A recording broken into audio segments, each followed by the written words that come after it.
Next slide here. How should we respond to God's presence? Pag nandiyan na ang presensya ng Diyos, ano ang dapat na response o katugunan natin doon? Number 1, let's read in Exodus chapter 33, verse 1 to 4. Remember our text last week was in Exodus 33, 12 to 23, di ba? Nandun sa end part ng chapter na ito.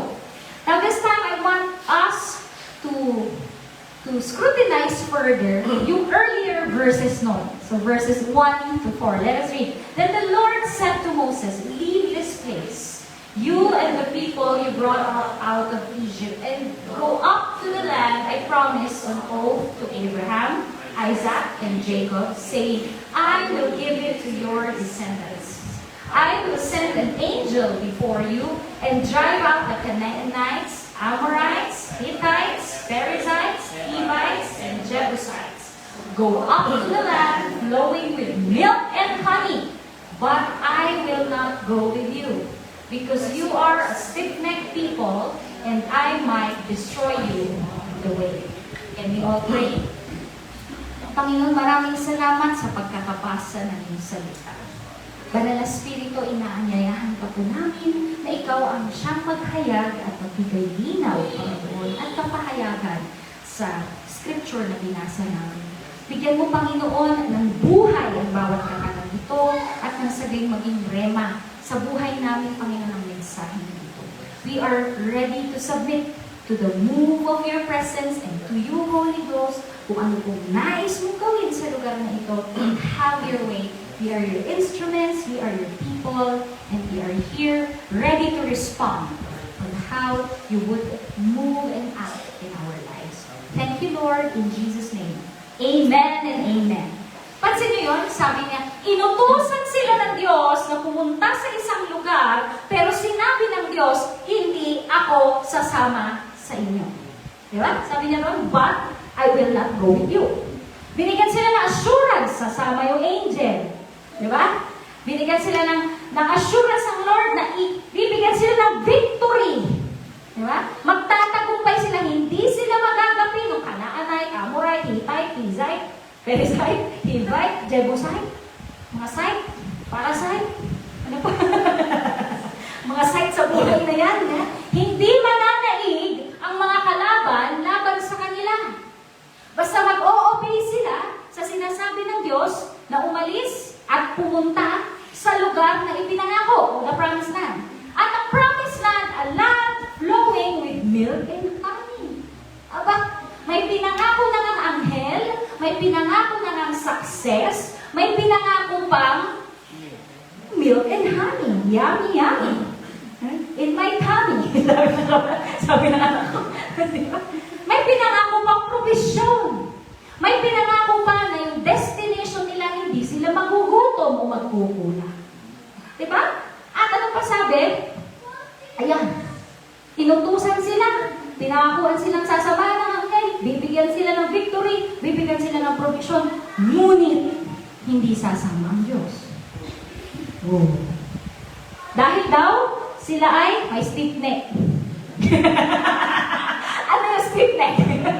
Ibig sabihin kapag may stiff neck, kapag may stiff neck, hindi mo maigalaw. Hindi mo, aray. Ibig sabihin sila, ayaw nilang lumingon sa tama. Nandun sila nakaganyan. Nakatingin sa kanan, nakatingin sa kaliwa. Stiff neck people, napakati. Ang expression noon sa Israel, hindi matigas ang ulo. Matigas ang leeg. Nga naman, di ba? Kasi talagang matigas ang ulo. Pero pag matigas ang leeg, hindi nagagalaw yan. Ibig sabihin sila yung mga taong ayaw magbago. Church of the Lord. Aray. Pag pala ayaw natin magbago, para tayong mga stiff-neck people. Tignan mo ako may stiff-neck yung katabi mo. Anong ginagawa sa may mga stiff-neck? Minamasa-masahin. At sabi ng physical therapist na kaibigan ko, kung saan ka stiff-neck, kunwari ito stiff-neck mo, hindi pa ganyan, kasi mas lalong mas stiff yan. Kung ito yung stiff-neck, doon mo siya i-flex. Para mag-relax. No? So kung saan bahagi ng buhay mo ayaw mong baguhin, Doon ka laging mamasamasahihin ng salita ng Diyos. Ito na naman yung topic. Lagi na lang ito. Di ba kapatid, hindi laging yan. Yun nga lang, may stiff neck ka sa area na yan. Kaya yan ang lagi mong naririnig. Para matanggal yung stiffness. Para maging flexible. Di ba? Ang leeg, pag may problema, kahit walang problema ang ulo, hindi makakasunod ng maayos ang katawan. Kaya kahit matino yung ulo mo, pag may stiff neck ka, good morning, Brad, good morning. Hindi ako masyado makapagsalita, makapag-ano ngayon eh, di ba? Hindi maka-function properly ang body. That is sometimes what is happening in the church today, that there's a problem with the neck. Those who are connecting the head to the body. Whoa! Sometimes, the people God ordained to connect His people to the head, who is no other than Jesus Christ, have problems of being stiff. Delikado yun. Pag ang leaders, ang mga pastor, ang mga tinawag na may fivefold giftings, ayaw sumunod sa ulo. May gustong puntahan ang leeg na hindi sinasabi ng ulo. Delikado yun. Sometimes the church becomes stiff-necked because ayaw sumunod sa move ni Holy Spirit. Hindi, ito yung program. Ito dapat. Ito gagawin. Ito. Anak, hindi dyan. Stiff-necked people. Stiff-necked people are disobedient people. Sabihin natin, wala nandito. Sabihin natin, wala nandito. Amen? So, tinutukoy niya dyan. Hindi daw sasamahan ng Diyos ang mga Israelita dahil sila ay mga disobedient people. Ayaw magbago, ayaw mag-submit sa gusto ng Diyos. Sabi niya, hindi na lang ako sasama kasi pag kayo naging pasaway, baka ma-destroy ko kayo habang bumabiyahe tayo. Sabi niya. Alam niyo, pag tayo sinasabi natin, Lord, let your presence go with us. Let us be aware that the presence of God needs to be respected and His will needs to be obeyed, or else we will be punished along the way. You cannot just ask for the presence and not go with obedience. Ano yun? Binili mo lang yung presence ng tatlo dos din sa tindahan? Hindi. The presence of God comes with a price. And good news is that the price is paid. Amen. Hindi yung sa dahil mabait kang bata o magaling kang sumunod. Ngunit sapat ang biyaya, kaya ka nakakasunod. Amen. Kaya lahat tayo mga Kristiyano, sasamahan ng presensya ng Diyos dahil ang biyaya ng Diyos tinutulungan tayo maka-obey sa kalooban ng Diyos. Okay. Patas po lahat. Ay, mas madami yung presence ni Lord kay Kuya Bayani kasi mas pinaka-obedient siya. First honor. Hindi po ganon. Because all, nandiyan na to, paulit-ulit tayo, all have sinned and fallen short of the glory of God. But, through the grace and goodness of God, His grace and mercy are for all those who believe. Are you a believer? Amen. Then you have access to that grace of God. Woo! Wala pa yung punto ko. So, point number 1. Point number 1. How should we respond to God's presence? We respond with determination. Pakisabi nga, determination. Pag sinabing determination, determinado. Hindi agad gumigib up. Ibig sabihin, ay, tagal na natin nag-worship. Hindi ko ma-feel yung manifest presence. May itigil na natin ito? Hindi po. People who are really hungry and thirsty for the presence of God are determined to run after God. Pag hindi mo pa rin maramdaman, no? Pray ka ulit. Diba? Seek. Kaya ka na nagsisik, naghahanap ka. Hindi lang, pag nawawala yung susi mo, hindi na naman, ay, mawala yung susi ko, wala na. Hindi, di ba? Halubugin mo lahat, ginulo mo na ang buong bahay. Di ba, ganun? Bakit? Kasi mahalaga yung susi, di ba, sa mga driver. Oh, paano ka naalis ng bahay? Wala susi mo. Ganun din ang presensya ng Diyos na susi sa buhay natin. Hindi pwedeng basta, 15 minutes na, wala pa din. Next time na lang siguro. Better luck next time. Hindi po. We, as the Church of God, should have this persevering character, this determined mindset to seek after the presence of God. Sino yung mga nanligaw dito at nabasted? Ayun, tignan mo. Hindi basta-basta minsan nasabihan ka ng no, give up ka na. Testimony nga ni, basta ko lang, hindi ko na pa didetalyin. Kasi nag-testify po sila, Brother Hero sa amin sa Young Prof. Yes, Young Prof. Yan, sa mga young ladies, sa mga singles natin. Nagkaroon tayo ng outdoor fellowship at napakaganda na naging usapan. And they were testifying, Brother Hero was testifying, how many times, diba, na na-turn down siya. Pero, determinado siya. Hindi siya basta-basta gumive up at huminto. Sa binasa po natin text, in Exodus chapter 33 verse 1 to 4, Moses and the people of Israel will not settle for the angel. They will not settle for the victory.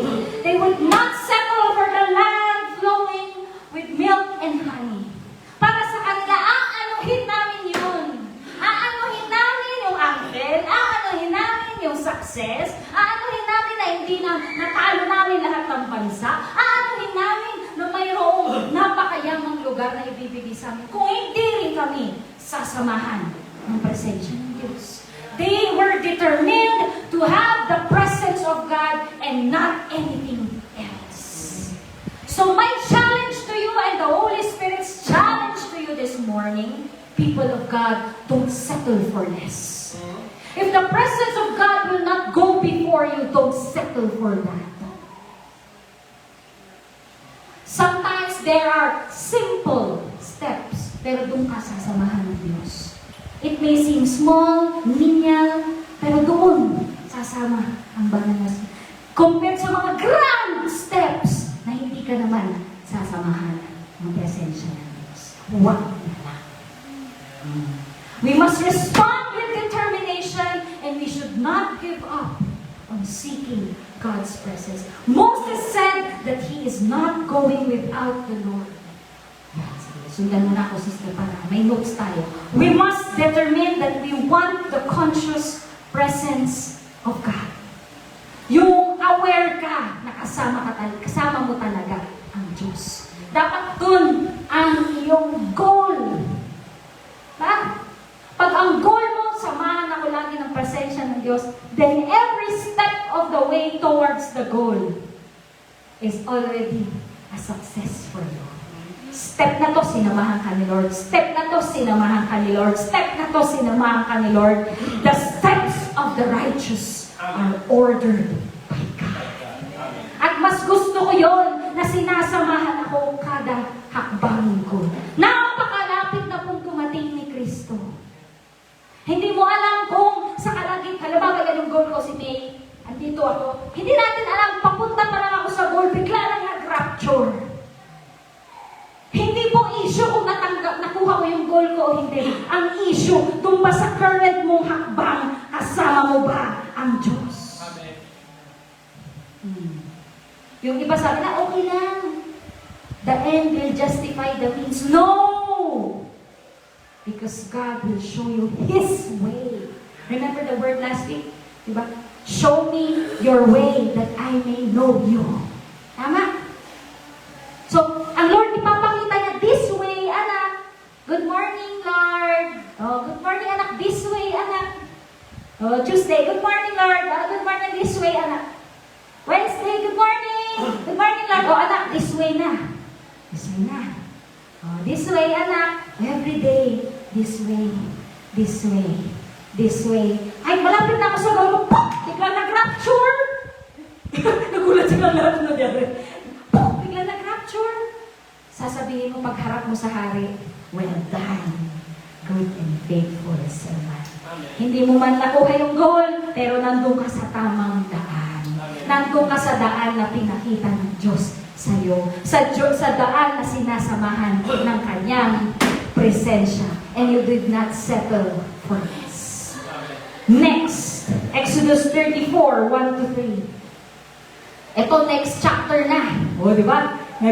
Bila tayo tumalun sa next chapter. Inutusan na naman ng Diyos si Moses. The Lord said to Moses, chisel out 2 stone tablets like the first ones, and I will write on them the words that were on the first tablets, which you broke. Okay? Kung alam niyo po, di ba? Kung naaalala mo, Moses, yung pinasag mo, di ba? Sige, magsusulat tayo ulit. Sabi ni Lord, ilalagay natin ulit sa stone tablets. Round 2! Second chance! Sabi ni Lord, okay? Now, huwag ko naman nang palpakin to this time, ha? Huwag nang basahin to ulit. Sabi na, be ready. Oh, the Lord was here giving Israel the second chance, and His instruction is, be ready. Be ready in the morning, and then come up in the Mount of Sinai, present yourself to me there on the top of the mountain. No one is to come with you or be seen anywhere on the mountain, not even the flocks and herds may graze in front of the mountain. So sabi niya, maghanda ka. Eto na, round 2 na. Ibibigay ko ng 10 commandments. Okay? I-reprint natin. Kasi binasag mo yung nauna. May bagong tablet. Nagpe-pray ako ng bagong tablet para sa church. Para sa mga lyrics nila at verses nila. Ayun, bigla ko lang na-mention. Ano? So sabi ng Lord dito, be ready. That's why when we are anticipating God's presence to manifest in our midst, our response, next slide, should be to respond with preparation. Sino pupunta dito sa ng Sunday morning at ang nasa isip, palibas oras lang naman yan, 2 hours lang, upo lang ng 2 hours. Hindi po, di ba? Pupunta tayo doon with a glorious expectation na mayroon tayong marireceive galing sa Diyos. Marireceive na instruction, marireceive na knowledge, makakapagpalakas sa atin ng faith, makakapag-grow sa ating spiritual walk with the Lord, di ba? Come on, kung hindi nyo ina-expect yun, bakit pa kayo nandito, man? Sayang yung pamasahe nyo. Sayang yung binihis yung damit, di ba? Naligo pa kayo, di ba? Nag-make-up. Sinayang nyo kung wala kayong ina-expect. Tama. That's why when we come together expecting the presence of God, we should arrive with preparation. Yung worship team kanina, for the glory of God, wag lumaki ang mga isip ninyo. But I can discern really the anointing of God because of your preparation. You do not take lightly your practices. Okay? Mahalaga yun, hindi lang yung musical preparation. It is a spiritual preparation, preparing your hearts and your mind to be used by God. Diba? Sige, anong punto natin dyan sa preparation niya? In Exodus 34, 1-3, the context is that God told Moses that His presence would be manifested. Sinabihan na siya. Diba? Kasi nga, isusulat ulit. Okay, bukas, magma-manifest ang presence ko. But you have to prepare. The challenge for us today is that every time we approach the presence of God, whether be it in a Sunday service, whether be it in a midweek service, whether be it in a prayer meeting, whether be it in your personal devotion life, when you are trying to approach the presence of God, don't carelessly, casually, or haphazardly seek the presence of God. Wag yung a-approach ka sa presence ni Lord na parang, alright, Lord, I'm here. Let's get it on. No. We have to approach the presence of God with a prepared heart and mind. Yung next, yan. Huwag ka daw lalapit sa Diyos ng basta-basta. Okay. Ibig sabihin, huwag casual. Basta na dyan, Lord. While we can be friends with the Lord, we should treat Him with utmost respect. While He is our best friend, He is not our barkada. Okay? Set that limit to yourself. When you are intimate with the Lord, you can say your secrets to the Lord. You cannot just see Him as a small baby. No. He is the ultimate God. He is your Creator. Don't haphazardly approach Him. Sa mga kingdom nga po pag ikaw lumapit sa hari na hindi ka tinawag, papatayin ka. Diba? Sa mga, in the medieval times, even right now, if you are not summoned by the king and you try to approach him, as in yung personal na, face-to-face, meron ka agad guard na haharang sa'yo. At pag hindi ka tumigil, bam! Correct? Because you cannot just approach a king casually. Unless you're a king as well. And you are not. Sorry to say. Sorry to burst your bubble. That's why, don't lose your reverence to God. Okay? Sabi ko nga, we can be friends with Him, we can be comfortable in His presence, but we should not take it lightly. Because, alam ko na, lagi ako nasa presence, di ba? No. Hala ko, kaninong presence yun? Hala, sorry ko yan. In 2 Chronicles 19:3, hindi nga, buksan na natin yun. Sabi po dun sa scripture na yan, kung babasahin yung buong 2 Chronicles 19, dinidescribe niya kasi si King Rehoboam. Ano yung sabi niya? Rehoboam. No? At the Bible describes King Rehoboam as someone who did evil in the eyes of God. Yun ang kanyang description.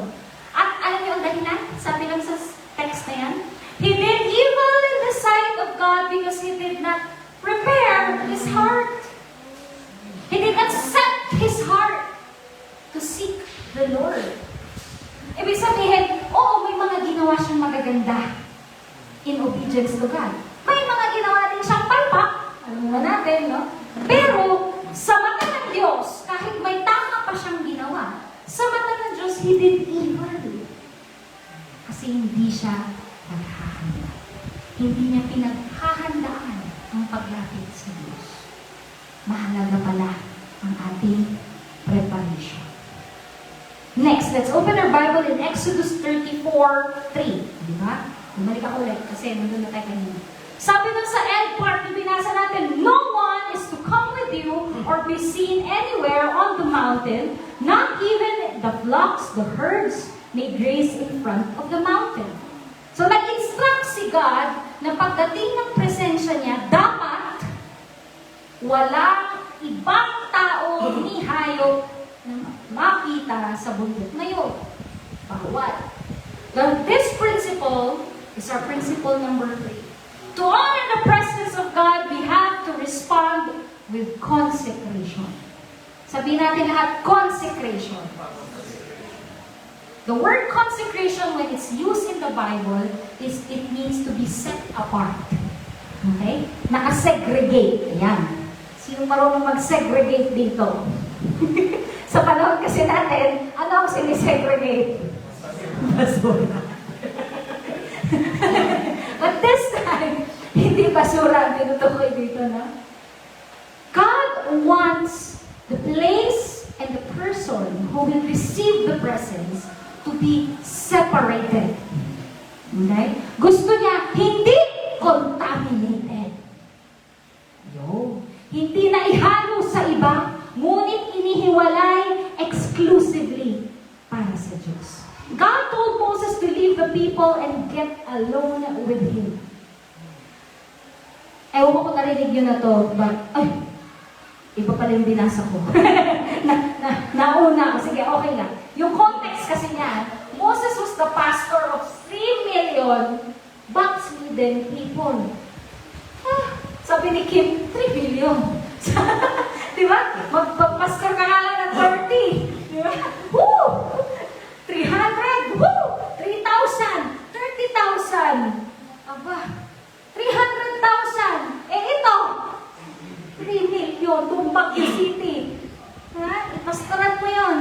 Lahat ng sakit ng ulo ng 3 million na yan.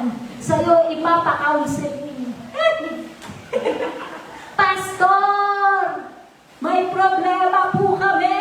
3 million sila! Diba? That's not our issue for today. Pero bakit ko sinabi yan? Kasi gusto kong i-emphasize sa inyo na sinasabi ng Diyos, ikaw, babad na babad ka na yan. Sa 3 million na yan. You have to separate yourself. Next slide. Kailangan magkaroon ka ng alone time with the Lord. Hindi pwede na yun, Lord, nag-Bible study na kami kasama nung 30,000. Bible study na 30,000 kasi nga naman 3 million, di ba? So, yung 30,000 doon sa norte, nag-Bible study na kami. Time na namin yung review. No! The Lord wants a time alone with Him. Next one. Ito. Look at this. The best time we can give for the people we love. Sino mga mahal mo? Asawa mo? Anak mo? Magulang mo? Kapatid mo? Best friend mo? Fiancé mo? Oh, bakit fiancé? Ganyan? Sino man mga minamahal mo? The best time that you can give to them is not necessarily when you are with them, but the time when you are alone with God, talking about them through intercession. Diba? Don't take me wrong. Siyempre maganda po yung time spent with the family, with your loved one, with your spouse, kung sino man yung tinutukoy mo. Pero, huwag mo din i-take lightly pag pinapanalangin mo sila. That is a very precious time in front of God. Isipin mo, ang sarap doon na nag-repetuan kayo na rin mo. Uy, Bess! Uy, basta! Eto, kalatapos ko lang makipag-usap kay Lord. Pinag-uusapan ka namin eh. Yun ang pinag-uusapan na gusto ko. Kahit third party yun, gusto ko yun. Di ba? Natawa si Kuya. Kasi pag ang isang tao, yung pangalan mo o ikaw, ang gusto niyang topic, pag nag-uusap sila ni Lord, totoong mahal ka ng tao. Isipin mo, magpe-pray siya, pero ang topic ninyo, ikaw? Wow! Ano ba kayong kaibigan mo, dear Lord? Ibig sabihin niya, dear Lord, bless mo naman ako, bigyan mo naman ito, malapit yung deadline, Hindi! Ang sinasabi niya, dear Lord, Lord, ano yung kaibigan mo si Liberty? Oh, Liberty? Si Levi? Lord, bless mo naman siya. Isipin mo ang topic ninyo ng Diyos. Yung kaibigan mo, what a precious time that is. And that is a proof that you really love your neighbor more than yourself. Ha? Ay, hindi ka lang selfish sa time with the Lord. Next. Oh, na-number na tayo. Number 4 na tayo. Ay, tapos na ba yan? Hindi pa, no? Sige, meron pa pala. We honor the presence of God. Sige po, ate. When we give the exclusivity of ourselves, our attention, our resources, and our very lives. Kung gusto mong i-honor ang presensya ng Diyos sa buhay mo, ibigay mo yung ikaw ng buong-buo. Hindi yung, ay, alone time ko with the Lord ngayon. Tapos, tumunod yung sa album. Sisilipin ko lang, Lord. Silip lang. Ay, ako, importante to, Lord. No. Take away all your distractions. Prove to God that He is very important and the most important one in your life. Okay. Hindi dapat ang response natin. May isa pang line yan. People who were used by God to be blessings were the people who consecrated themselves. Tama ba? Yung mga ginamit ng Diyos sa Biblia ay mga tao na hiniwalay ang kanilang sarili for the use of the Lord. Tama? Example, si Daniel. Diba? Kinonsecrate niya yung sarili niya. I'm not trying to say that you isolate yourself from the world. Magkaiba po yung consecrate sa isolate. Consecrate as an appointed time for an appointed purpose of pleasing your God. Isolate is just to hide yourself under the rock and to be useless. Ayaw din ng Diyos ang isolation. Let me correct you. Remember in the parable of talents, yung isa na may isa lang na talento. Ay, isisip ko na to, sisecure ko na to, para hindi mawala. Itago sa ilalim ng lupa. Anong sabi ng master sa kanya? You lazy servant. Diba? Tama. Kaya ikaw, huwag ka mag-isolate.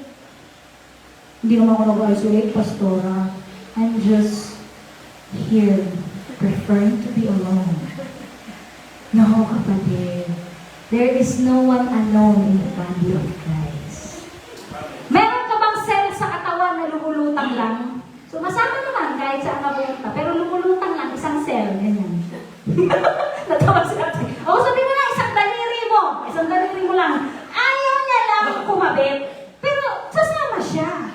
So, lumulutang-lutang din siya. Basta ka pupunta, nandiyan din. Ang daliri, lumulutang-lutang, ganyan. Maliligo ka, makikiligo din siya. Pero nandiyan lang siya. It's a funny illustration, but that is how it is when our attitude toward the fellowship with our believers, ay hindi na lang ako. Support na lang ako sa prayer. Sige lang, kayo na lang dyan. Ganun yun. Parang kang lumulutang-lutang, parang kang langaw dyan. Na escort ng isang tao.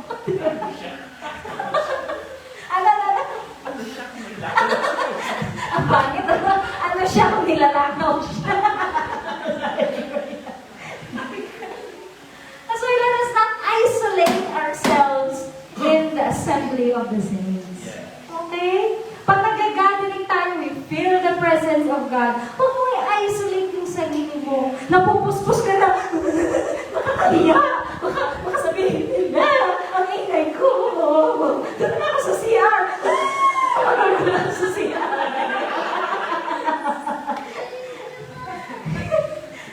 Ayan mo, if you're really expressing your love to the Lord, stay in the congregation. Kung kailangan mo humagulgod, don't worry. You are free. Where the Spirit of the Lord is, there is freedom and liberty. Pareho lang yung freedom and liberty. Alam mo ba minsan, actually, nung nagsisimula akong Kristiyano, noon, naiiyak na ako kasi na-feel ko yung presence ng Lord, pero dahil walang umiiyak, pinipigil ko yung sarili ko talaga. Talaga, ang sakit na dito ko. Alam niyo yung parang may bato dito na, shout to the Lord, oh the earth. Pinipigil ko. Huwag luluha, huwag mag-express. Kasi nahihiya ako dahil makasama ko. Ganyan na. Casual. Pero kung talaga, ini-express ko, nararamdaman ko yung presence ni Lord. At tumayo yung pastor namin at sabi niya, come on, lose yourself. Hindi ko maintindihan. Lose yourself? Magwawala ako. hindi ko masyado naintindihan back then kasi baka high school pa ako nun eh. Sabi, lose yourself.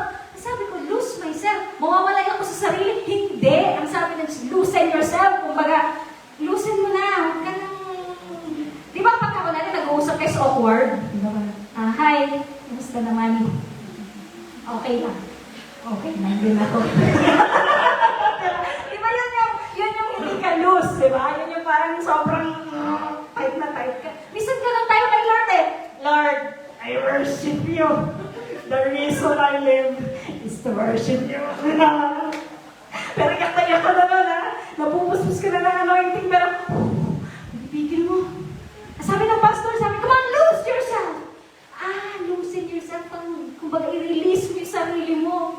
At yun ang sinabi niya, sabi ko, bahala na. Total, sabi, lose yourself, hindi mag-o-obey ako. Hindi umiyak ako. Shout to the Lord! Umiyak ako. First time in my life. Noon po, sa aming church na ina-attendan, alam ito ng mga ka-church namin, pag pumupunta kami sa church, naka-prim and proper kami. A dress, nakatakhong, the ayos hair, and a nice bag. Yun yung kami, pupunta kami sa church. Yung medyo traditional church kasi yung kami kinalakihan.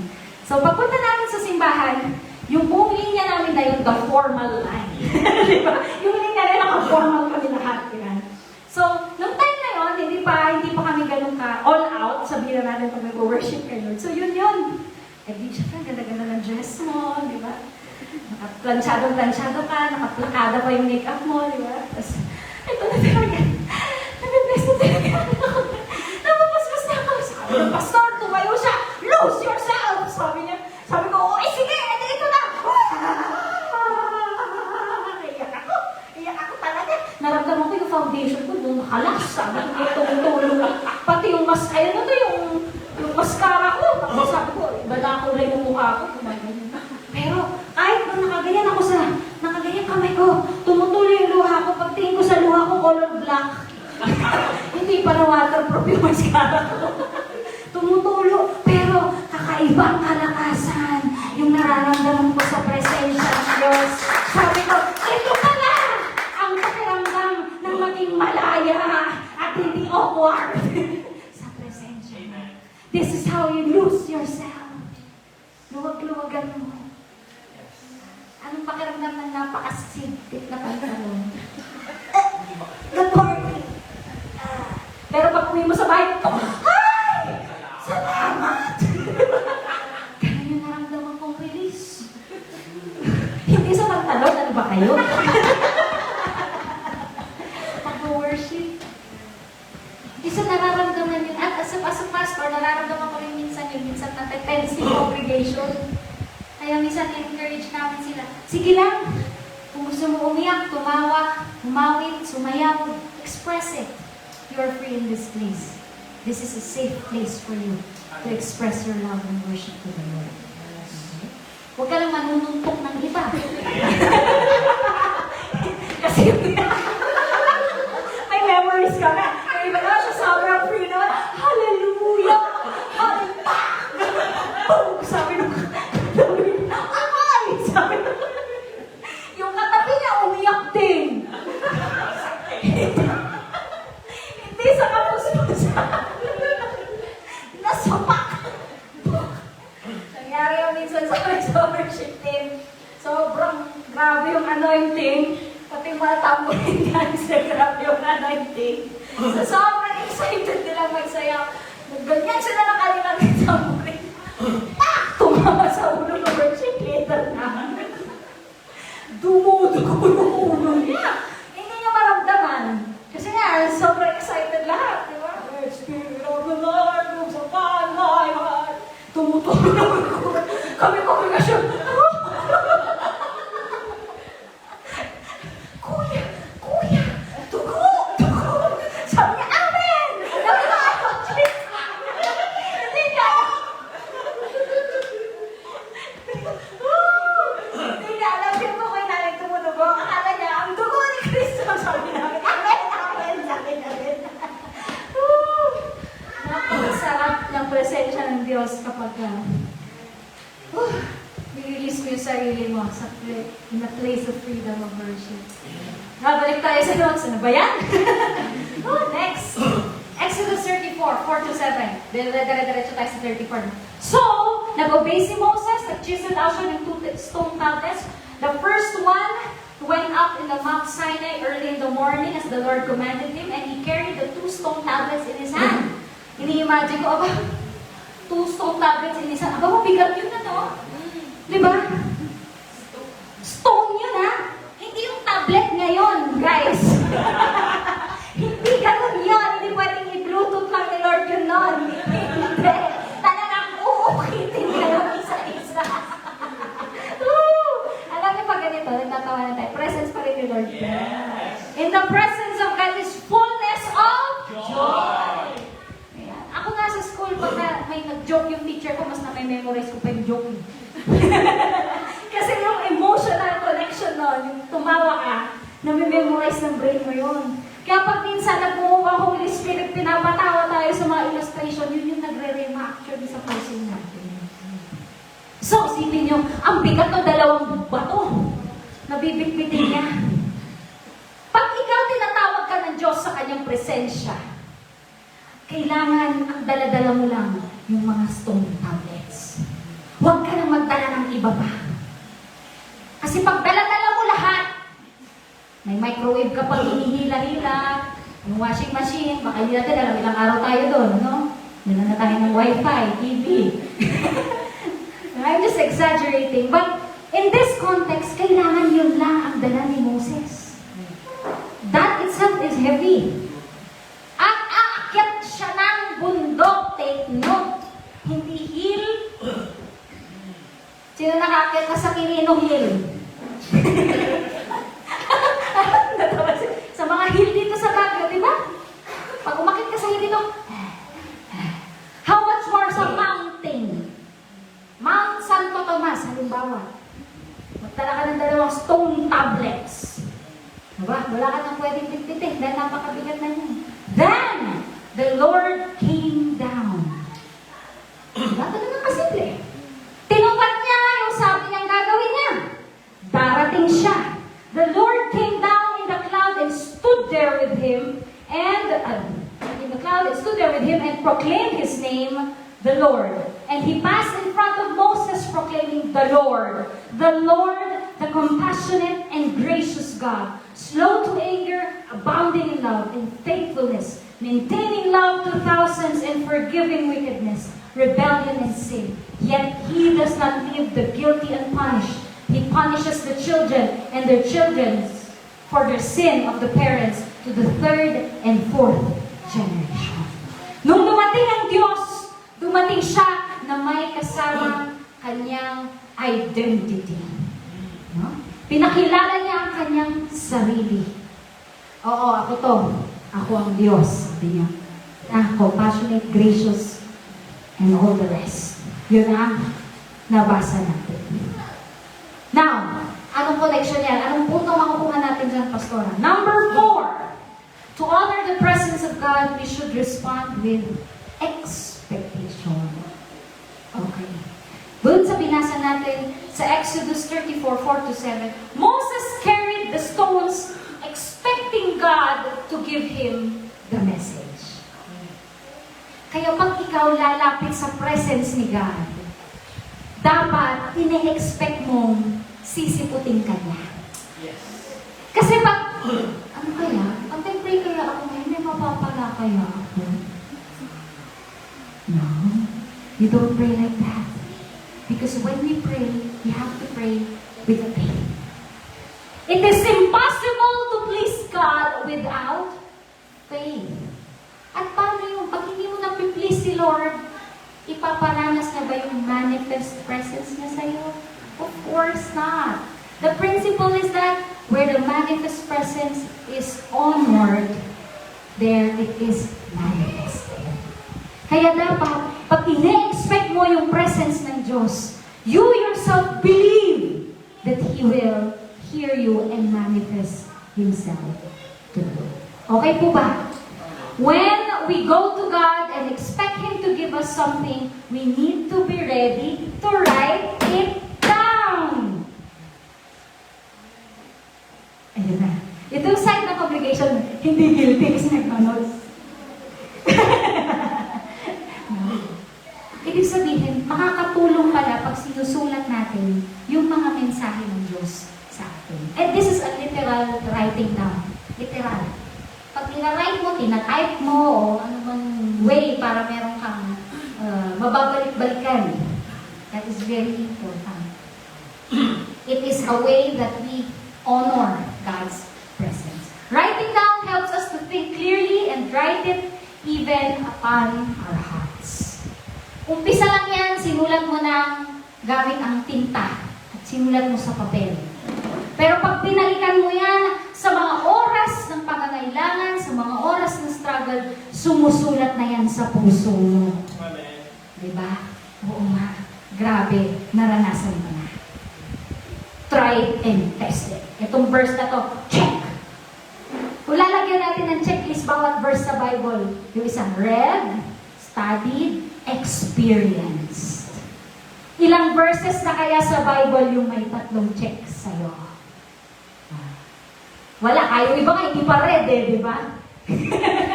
Yung iba hanggang read lang, read lang lahat. I-aim mo na hindi mo lang nabasa, hindi mo lang inaral, ngunit naranasan mo. Amen. Amen. Kung labas, ay, nabasa ko na yan eh. Ay, napagparalan ko na yan. I know the history behind, and the etymology behind. Wow, di wow. Next. In Exodus 34:8, how did Moses respond? Moses bowed to the ground at once and worshiped. Ito, madali-madali lang to. Alam niyo na yung answer. Number 5, we respond with worship.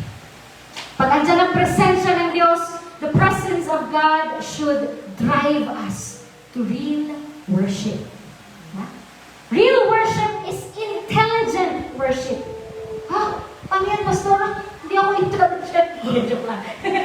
Ibig sabihin ng intelligent, yung pong isip natin ay gising. Conscious. Okay? Hindi po pwede yung na-poses ako. At worship ako. Hindi po ganun. Hindi po biblical yun. Okay? Hindi tayo na-possess in our mind at mag-worship tayo na wala tayo sa sarili natin. No. Intelligent means our mind even is worshiping the Lord. Even if you speak in tongues, even if there is manifestation like prophecies, signs and wonders, the real worship should not empty our minds. Hindi po galing sa Lord pag ang isang tao not empty ang mind. At sinabi, wala ko sa sarili ko nung ginawa ko yun. No. That is not biblical. Okay? And that is not a clean spirit. Delikado po yan. Ay, sister, anong ginawa mo kanina? Bakit nagsasasayo ka? Hindi ko alam. Parang may sumanib sa akin. Hindi po. Ganon ang infilling ng Holy Spirit. Okay? Ang infilling ng Holy Spirit, hindi ka sinasaniban na wala kang control sa sarili mo. Hindi po ganon. Okay? Never pong gagawin ng Diyos na i-bypass yung soul mo. Okay? Because the Lord wants a real worship, an intelligent worship. Gising yung isip mo na nag-worship sa Lord.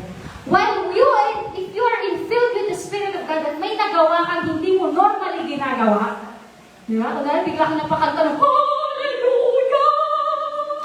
Pero gising ka ha? Gising ang isip mo, hindi ka nagpa-possess or something. Then that is an enablement of the Holy Spirit. It's a supernatural enablement. Yung natural, ginawa ng supernatural. Di ba? Kunwari si Kenny, biglang napuspos ang banal na spirito, tumakbo dito sa harapan at nagsasasayaw. Diba? Pero hindi alam ng isip niya, ha? Kenny, yes, I'm worshiping the Lord. Gising siya, conscious siya. At nasa kayusan siya. Then, that is the infilling of the Holy Spirit. Pero pag bilang, may nangisay. Tapos, nawala na sa sarili at nag-iba yung boses at sinabi, ako, si ganito. Galing ako sa ganyan. Maka-deliverance ang nangyayari. Correct? Okay. So, we are informing the church so that there is order in our worship. Okay? Sabi ko nga, there is freedom to express your worship. But there is also order in the house of the Lord. Ay, pwede na pala kahit ibato natin yung baso! Para grand! Magbato tayo na kung ano-ano! Hindi. Hindi ganun lang. Doon ko yun ako mag-express ng worship. No. Dapat kasi, ginagamit pa rin ang isip. Diba? Hindi naman po tayo ginawang worshipers para maging mga unggoy. Mga nagkagulo na lang tayo. No. There is order in the worship of our Lord. Kasi po ang ating Diyos na pinaglilingkuran ay maayos, matuwid. Hindi siya magulong Diyos. So don't reflect a chaotic God. Because your God is a God of orderliness. Tama? And it is based on the revealed word of God. Kailangan biblical pa rin. Pag sumayaw, nasa Bible ba yan? Yes. Tumugtog, nasa Bible ba yan? Yes. Nag-prophesy, nasa Bible ba yan? Yes. Nagluto, pastora, nasa Bible ba yun? That is an expression of worship, but not musical worship. Okay? Diba? Napaisip silang lahat. Last but not the least, ito mahaba-haba, di ba? Last naman na to. Exodus 24:29 to 35 yan, pero 32 muna. When Moses came down from Mount Sinai, ayan na, nakuha na niya yung 2 tablets of the covenant law in his hands. He was not aware that his face was radiant because he had spoken with the Lord. Hindi niya alam na nagniningning ang kanyang mukha. Hindi dahil oily na siya. Kung hindi dahil mukhaan niyang nakausap ang Diyos. Wow! Sa tagal niyang nakikipag-usap sa Diyos, kumbaga humawa sa kanya ang kaninginan ng kalwalhatian ng Diyos. Woo! So when Aaron and all the Israelites saw Moses, his face was radiant and they were afraid to come near him.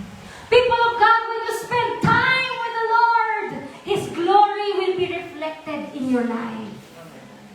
Bakit parang nagniningning si Harriet? Yes! Bakit si Kuya Jason parang nagniningning sa kalwalhatian ng Diyos? Because when we spend time with the Lord, His glory will be shown and reflected in our lives. It may not be physical. Pastora, maitim pa rin. Madilim pa rin eh. Hindi po literal na mukha. Nagpupumuti, baka nag-rejuve lang yung katabi mo. Kung hindi yung buhay niya, yung nararanasan niya sa pamilya niya, sa trabaho niya, sa testimony niya, sa schooling niya, aba, nagniningning. Yun. Oh, hindi physical na pagniningning. Tulad ng nagniningning kong noon ngayon. But Moses called to them. So Aaron and all the leaders of the community came back to him and he spoke to them. Afterward, all the Israelites came near him and he gave them all the commands that the Lord had given him on Mount Sinai. Sometimes, pag nagsispend na ng presence, sa presensya ng Diyos, there is really this nasisense ng mga ibang tao, whether they are believers or not, that they become intimidated with you. Bakit kayo? Kasi parang nahihiya ako mag-ura pag nandyan si brother. Parang nahihiya akong magbiro ng green jokes pag nandyan si sister. Diba? Kasi yun yung glory ng Diyos eh. Nagre-reflect sa buhay mo eh. At yung mga taong yun, even if they are not believers, they have this innate respect to the presence of God. Why? Because that's their Creator. Innate yun. Kahit nga masamang tao eh. Minsan nahihiya na pag nandyan pare, nandyan ang brother, ang sister, di ba? Ang pastor. Di ba? Kumakalma. Nangyari po yan sa amin noon. Dati nagba-Bible study ako, di papunta ako sa Bible study ko. Wala ko yung gitara ko, may isa akong supot ng pandesal, nagdala ko yung Bible ko. Ganyan. Habang naglalakad ako, may sumigaw. Bakit to? Censored na lang kasi mura yung sumigaw eh. Nag-aaway. Nag-aaway, mag-asawa. Nagmumurahan sila. Papunta yun dun sa may pababa-Bible studyan ko. Pero hindi po sila yung binabable study ko. Papunta dun. Kapit-bahay pa na. Pagka napahinto ako kasi baka magbati ng plato or something, baka madamay pa ako, di huminto ako sandali. Tapos mamaya, napahinom sa akin yung babae na nagmumura. Paglingon niya sa akin, hindi nakaimik. Parang siya na-freeze. Sabi niya gano'n. Tapos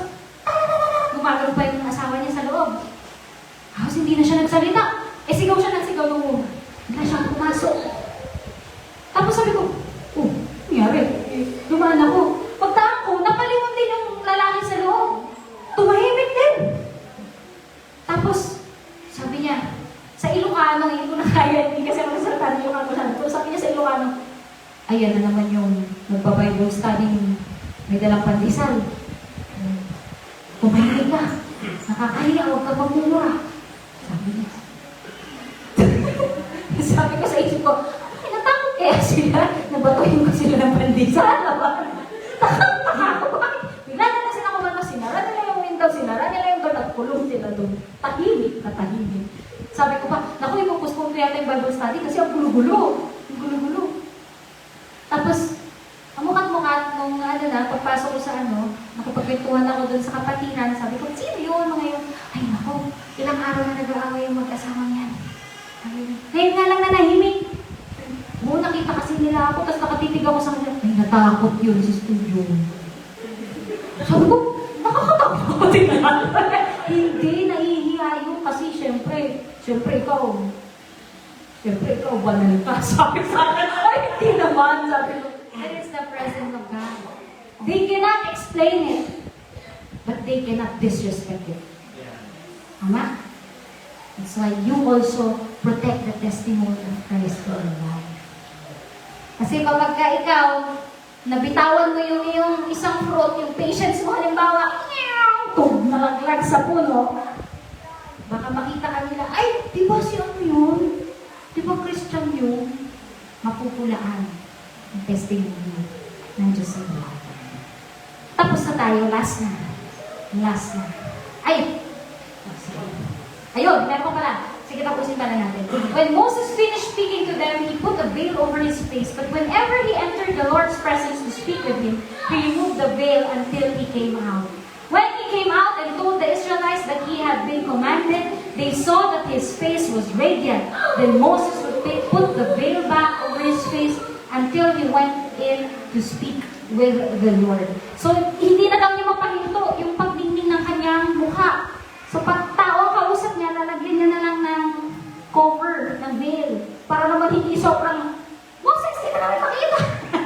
Mabubulag na kami karap sa'yo, di ba? So, pero pag ang Diyos ang kausap niya, inaalis niya lang. So, what is the revelation in that for us in the New Testament? In 2 Corinthians chapter 3, verse 7 to 11, malapit ako, bear with me, last na ito.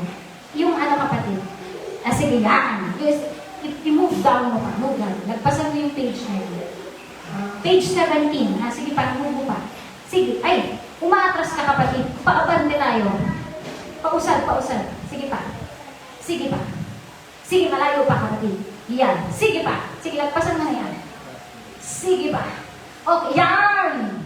2 Corinthians chapter 3, verse 7 to 11. Now, the ministry that brought death, this was pertaining to the commandments, the 10 commandments. Kasi yung commandments, yung ministry that brought death.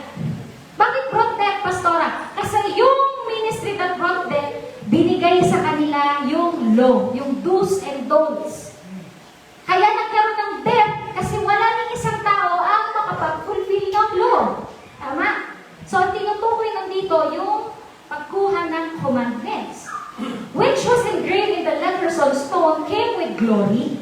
Nung ibinigay daw yung law, may glory. How much more, so that the Israelites would not look steadily at the face of Moses because of its glory, transitory though it was, will not the ministry of the Spirit, yan. Ito yung kanina, ministry that brought death. That was the ministry of the law. But this time, you as a New Testament believer, the ministry now is the ministry of the Spirit. Be even more glorious.